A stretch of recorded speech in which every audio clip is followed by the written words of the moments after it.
और राजस्थान में बजट सत्र की शुरुआत 28 जनवरी से होने जा रही है।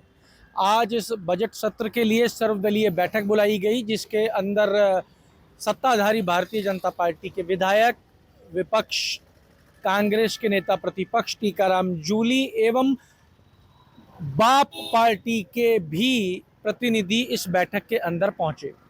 सबने अपनी अपनी बात रखी, जैसे कि उम्मीद लगाई जा रही है कि विधानसभा का ये सत्र भी धमाकेदार और हंगामेदार होने के आसार हैं। ऐसा ही कुछ नज़र आया जब सर्वदलीय बैठक के बाद में ये तीनों पार्टियों के नेता बाहर निकल के आए।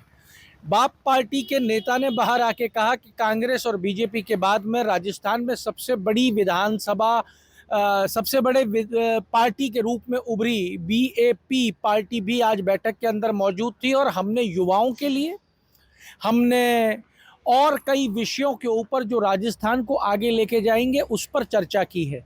हमने सुझाव दिए हैं कि इन मुद्दों को ध्यान में रखते हुए बजट के ऊपर बात की जाए, बजट में इनका ध्यान रखा जाए। साथ ही बीएपी पार्टी ने अरावली पर्वतमाला का मुद्दा एक बार फिर आज विधानसभा के अंदर छेड़ दिया है। उन्होंने कहा कि अरावली पर्वतमाला जो आदिवासियों की जीवन बेल है, पूरे प्रदेश को सांस देने का काम करती है, सुप्रीम कोर्ट इसके ऊपर संज्ञान लेकर वही फैसला करे जो आमजन के हित में हो और जो आमजन के मन में है।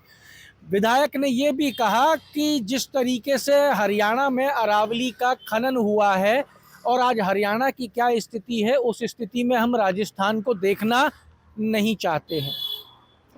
इसके बाद में बात करने के लिए आए नेता प्रतिपक्ष टीकाराम जूली। टीकाराम जूली ने अपने उसी अंदाज में आज बात की शुरुआत की।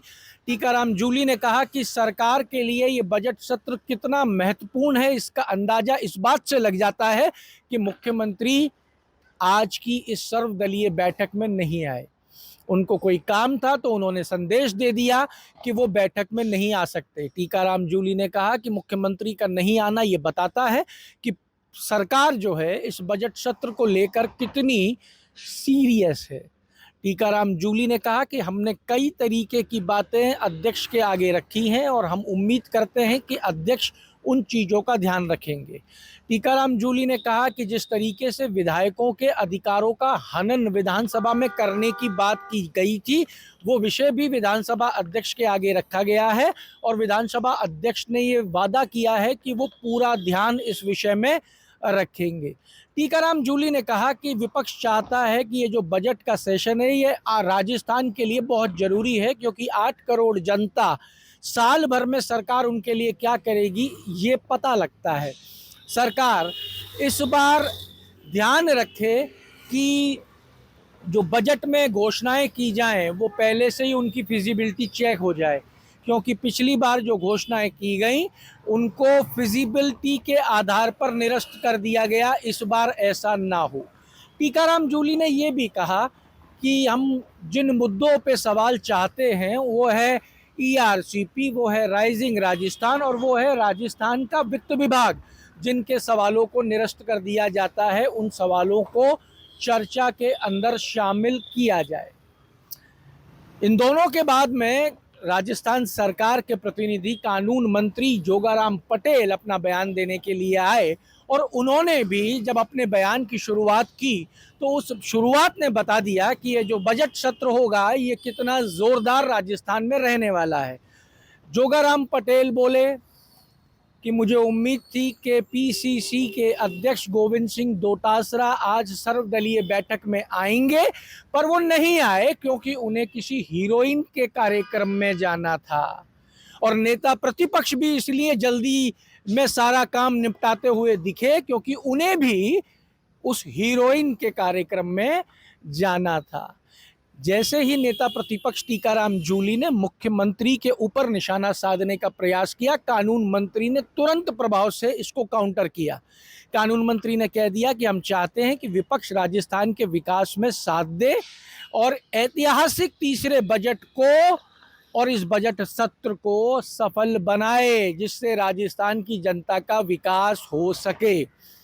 तीनों पार्टियों के नेताओं के द्वारा जिस तरीके की बयानबाजी सर्वदलीय बैठक के बाद बाहर आई है वो ये स्पष्ट करती है कि बजट सत्र बहुत ही धमाकेदार राजस्थान में रहने वाला है। आप एक एक करके तीनों नेताओं को सुने और अंदाजा लगाएं कि बजट सत्र में क्या कुछ होगा। लेकिन ये सरकार इस सेशन को कितना गंभीरता से ले रही है, इस बात का अंदाजा इस चीज़ से आप लगा सकते हैं कि मुख्यमंत्री जी स्वयं इस बैठक के अंदर नहीं आए, जबकि पूरे बजट सत्र की क्या रूपरेखा होनी चाहिए, क्या चर्चा विपक्ष चाहता है, क्या सरकार से हम सब लोगों की उम्मीदें हैं, किस प्रकार से लोकतंत्र के अंदर अगर विधायकों के अधिकार कमजोर हो रहे हैं तो उनको किस प्रकार से रखा जाए, ये सारी बातें आज बैठक के अंदर तय की गई है। लेकिन मुख्यमंत्री जी के यहाँ से मैसेज आया कोई ज़रूरी काम की वजह से वो नहीं आ पा रहे हैं, तो ये इस सरकार की गंभीरता दिखाता है। मैं कहना चाहूँगा, हम लोगों के द्वारा सारी बातें माननीय अध्यक्ष के सामने रखी गई हैं। बैठक में हम लोग ये चाहते थे कि सत्र अच्छे से चले, तो हमने अच्छे सुझाव वहाँ पे दिए हैं, क्योंकि ये बजट सत्र जो आता है ये पूरी सरकार का जो एक विजन है राजस्थान के लिए, वो पूरी साल में क्या सोचते हैं इस चीज को लेके होता है। लेकिन बड़ी विडंबना देखिए इस सरकार की, जो बजट घोषणाएं यहाँ सदन के अंदर की जाती हैं, बाद में नोट फिजिबल करके उनको रिजेक्ट कर दिया जाता है। तो ऐसा तो कम से कम कोई भी घोषणा मुख्यमंत्री जी या वित्त मंत्री जी कर रहे हैं तो उसकी फिजिबिलिटी तो पहले ही चेक हो जाए। और हम उम्मीद करेंगे कि इस सत्र के अंदर जब ये बजट आए, जो बजट घोषणाएं हों, उनकी फिजिबिलिटी पहले चेक करके ही लेके आए, कहीं बाद में फिजिबल नहीं हो और जनता को इनके मुंह की ओर देखना पड़े। हम लोगों ने आज जो बात की है, सबसे पहले तो देश के अंदर जिस प्रकार से लोकतंत्र को कमजोर किया जा रहा है, और विशेष रूप से मैं बात करूं केरल, कर्नाटक और तमिलनाडु की, वहां पे राज्यपालों के द्वारा जिस प्रकार से व्यवहार किया जा रहा है वो कहीं भी लोकतांत्रिक तरीके के अनुरूप नहीं है। ये व्यवस्थाएं रहती हैं कि राज्यपाल महोदय जो है वो हमेशा जो मंत्रिमंडल की जो सिफारिशें होती है उसके आधार पे काम करते हैं, लेकिन वहाँ पे एक अलग प्रकार का मैसेज देश के अंदर दिया जा रहा है कि जहाँ विपक्षी दलों की सरकारें हैं वहाँ राज्यपाल मनमर्जी से निर्णय ले रहे हैं। इस विषय में भी आज हमें सोचने की जरूरत है। दूसरा मैं कहना चाहूँगा, एक बुलेटिन जारी हुआ कि विधायकों के अधिकार कम किए गए, उस पर भी चर्चा हुई है।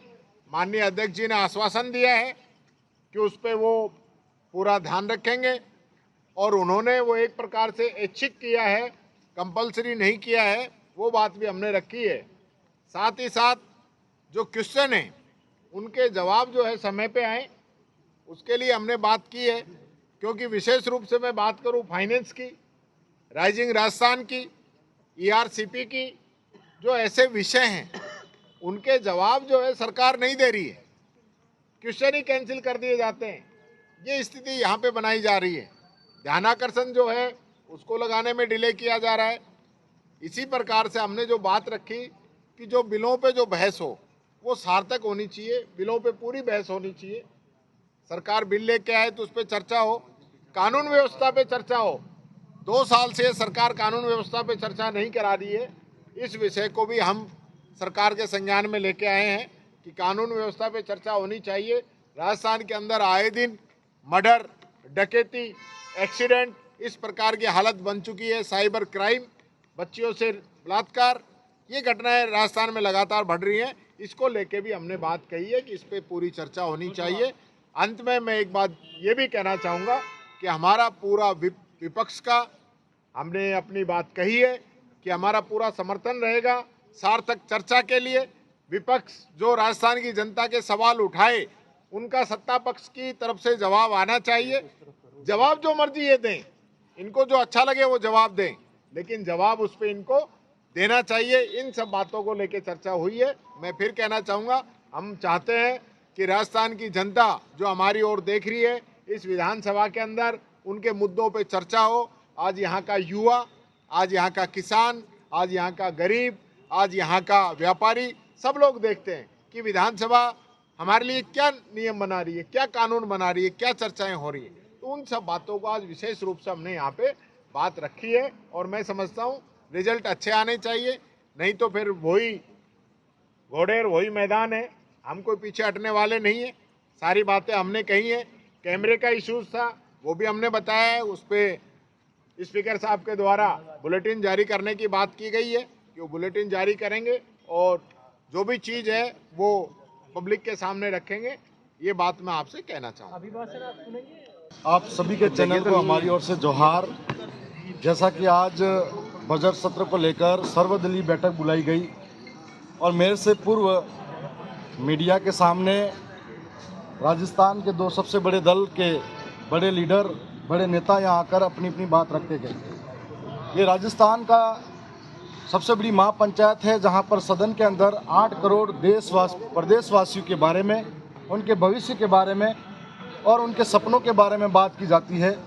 जहाँ पर बजट शुरू होने से पहले हर एक किसान हो या मेरे जैसा नौजवान हो, जो बड़ी उम्मीदों के साथ में इस राजस्थान की विधानसभा की तरफ देखता है और सोचता है कि पिछले 2 साल में सरकार जिस आनंद फानंद से प्रदेश की जनता ने उनको जिताकर बड़े बहुमत के साथ में बैठाया, क्या उन बेरोजगारों के लिए कोई भर्ती प्रक्रिया के अंदर कितनी नई भर्तियां लाएंगे, क्या बेरोजगारों को राहत दे पाएंगे, क्या पिछले 2 सालों के अंदर जो सरकार सत्ता में आई थी पेपर माफियाओं को पकड़ेंगे और उन पेपर माफियाओं के नाम पर सिर्फ चंद लोगों को पकड़ लेते हैं, लेकिन वो माफिया कहाँ गए जिन्होंने कहा था कि सरकार आते ही हम लोग मगरमच्छों को पकड़ेंगे। आखिर कब तक मगरमच्छ आएंगे और फिर से ओमायर सीट के अंदर इस तरह का घोटाला होता है।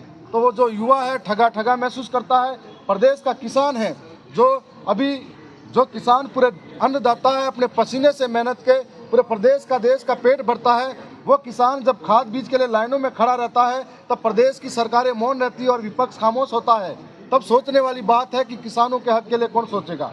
आज स्थिति ऐसी है कि कानून व्यवस्था के अंदर जहां आदिवासियों की बात आती है, अपने हक के लिए अगर सड़क पर बैठकर न्याय की बात करते हैं तो उनको जेलों में ठूसा जाता है, उनकी हड्डियां तक तोड़ी जाती है और अनगिनत मुकदमे दर्ज किए जाते हैं। और आज इन सरकार के आने के बाद में जो आदिवासी जंगल में रहता है और जंगल के बाद में बहुत सारे आदिवासी ऐसे जो वन विभाग के अंदर हैं, चारागाह जमीन के अंदर है, बिला नाम के अंदर है, जिनके पास 91 के पट्टे मौजूद हैं, लेकिन 2 साल के भीतर इस सरकार ने आज तक उनको कोई भी ऐसा पट्टा नहीं दिया। क्या सरकार इस बजट के अंदर ऐसी मंशा रखेगी जिसके माध्यम से उन गरीब आदिवासियों को अपना जमीन का मालिकाना हक मिलेगा?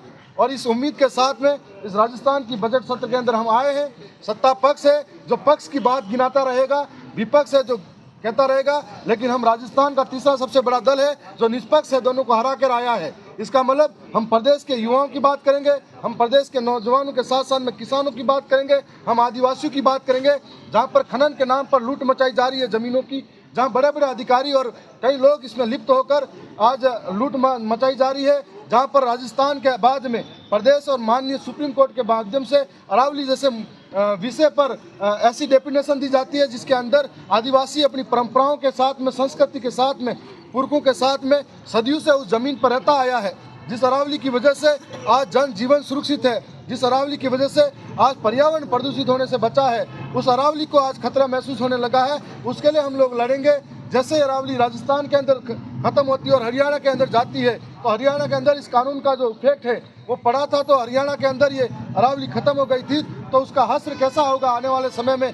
आज नहीं, 10 साल, 20 साल, 50 साल बाद में यदि ये डेफिनेशन के साथ में माननीय सुप्रीम कोर्ट इसको वापस नहीं लेता है, जो 100 मीटर की हाइट के अरावली को लेकर है, तो अरावली के साथ साथ में पूरा राजस्थान प्रदूषित होगा और मानव जीवन जगत के अंदर नुकसान होगा। इसलिए सभी समाज के लोग या सभी मीडिया बंधु हो, इस अरावली के विषय पर भी गंभीरता से हमारे साथ खड़े रहे, ये उम्मीद और विश्वास जताना चाहूँगा। अभी आपने विधानसभा में मेरे प्रतिपक्ष के साथी से वही नकारात्मक भाव से भरे हुए, वही घिसे पिटे, वही रटे रटाए हमेशा की तरह आरोप लगाए होंगे। मेरा ये निवेदन है कि आज कांग्रेस संसदीय दल के नेता ने जो भी कुछ भी कहा वो आप सबने सुना होगा। हमारे प्रतिपक्ष के नेता ने जो कहा वो आपने सुना होगा। इंडियन नेशनल कांग्रेस के प्रेसिडेंट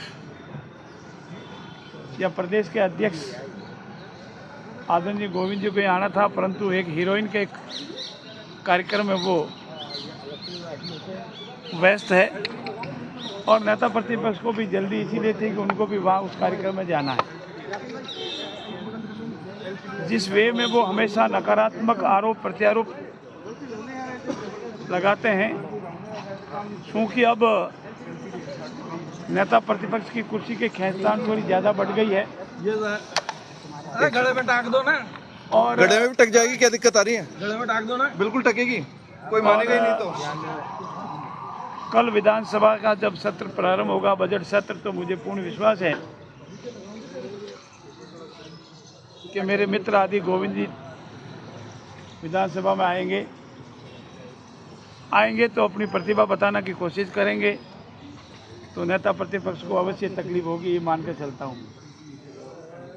आज हमारे माननीय स्पीकर महोदय ने सर्वदलीय बैठक बुलाई थी। काफ़ी दलों के लोग मौजूद थे, लेकिन इंडियन नेशनल कांग्रेस के अध्यक्ष नहीं थे। हमारे दल की ओर से मैं था, हमारे मुख्य सचेतक महोदय थे और अन्य साथी दल भी थे। माननीय स्पीकर महोदय ने अपनी बात बताई कि हमारा ये विधानसभा का इतिहास बहुत गौरवपूर्ण रहा है और इस इतिहास को हम बरकरार रखें। महामहिम के अभिभाषण पर हम शांति से सुने, साथ ही साथ सदन के बाहर सदन के अंदर हमारा व्यवहार, हमारी वृत्ति, हमारी बोली, हमारी कृति ऐसी हो कि हमसे लोग सीखें। हमारे इस आदर्श को हम बरकरार रखें। हमारा भी प्रतिपक्ष के साथियों से अनुरोध रहा कि राजस्थान के विकास के लिए, राजस्थान की 7-8 करोड़ की जनता के विकास के लिए राजस्थान विकास की डगर पर और आगे बढ़े, रफ्तार पकड़े। वर्तमान भाजपा सरकार ने जो इतिहास के नए आयाम कायम किए हैं, 2 ऐतिहासिक बजट पेश किए हैं, तीसरा ऐतिहासिक बजट आने वाला है। इसमें सरकार की जितनी भी आप सुझाव दे सकते हैं, सरकार को सुझाव दें। विकास के संबंधित, विकास में कमी खामी गिनावें। और हमने 2 साल बना 5 साल का जो तथ्यों से पूर्ण लबालब सरकारी आंकड़ों के अनुसार राजस्थान की 8 करोड़ 7 करोड़ जनता के बीच में रखा, उसमें एक भी कमी खामी हो तो बतावें। हमको तो ये आश्वासन दिया है प्रतिपक्ष के साथियों ने कि हम विधानसभा में सकारात्मक भाव से आएंगे, नकारात्मक भाव नहीं रखेंगे। परंतु जो भी होगा कल आपके सामने होगा। मैं पुनः आपकी मार्फत उनसे प्रार्थना करता हूँ, आराधना करता हूँ कि हमारा दल राजस्थान की आवाम विकास के लिए सदन का उपयोग हो, इस पर प्रतिबद्ध रहेगा। प्रतिपक्ष हमारी ताकत है, प्रतिपक्ष हमारी शक्ति है। वो जो भी सुझाव देंगे उसको हम राजस्थान के हित में उसको स्वीकार करेंगे। अगर कोई मुद्दे रखेंगे तो तुरंत तथ्यों के अनुसार, नियमों के अनुसार रखेंगे, तो हम उसका जवाब सरकार देने को हर वक्त तैयार रहेगी। और अगर उनका इरादा गलत दूसरा ही कोई है तो हमारा दल भी उसी भाषा में जवाब देना जानता है, देने में हिचकिचाहट भी नहीं रखेगा, टिटुम नहीं रखेगा। कल महामहिम का अभिभाषण है, उसके बाद में हमारी बीएससी की मीटिंग है जिसमें आगे का कार्यक्रम तय होगा। महामहिम अभिभाषण के बाद सौभाग्य व्यक्ति होगी और उसमें हमारा आगामी कार्यक्रम तय होगा। साथियों, मुझे पूर्ण विश्वास है आप और हम साक्षी रहेंगे। ये विधानसभा का सत्र ऐतिहासिक होगा और उसमें अधिक से अधिक जनता के हित के कार्य होंगे। ऐतिहासिक बजट आएगा, जन उपयोगी बजट आएगा और उसमें राजस्थान का सर्वांगीण हो, जिस स्पीड से राजस्थान अभी विकास की गति पर दौड़ रहा है और अधिक स्पीड से संतुलित होकर के विकास हो, ऐसी हमारा बजट रहेगा। और सरकार अपने जो संकल्प लिए उसकी पूर्ति के लिए प्रतिबद्ध है, संकल्पित थी और संकल्पित है। आपके राज्य की खबरें, आपके शहर की खबरें सबसे पहले जानने के लिए देखते रहें अमर उजाला। चैनल को सब्सक्राइब जरूर कर लें और पाएं हर अपडेट।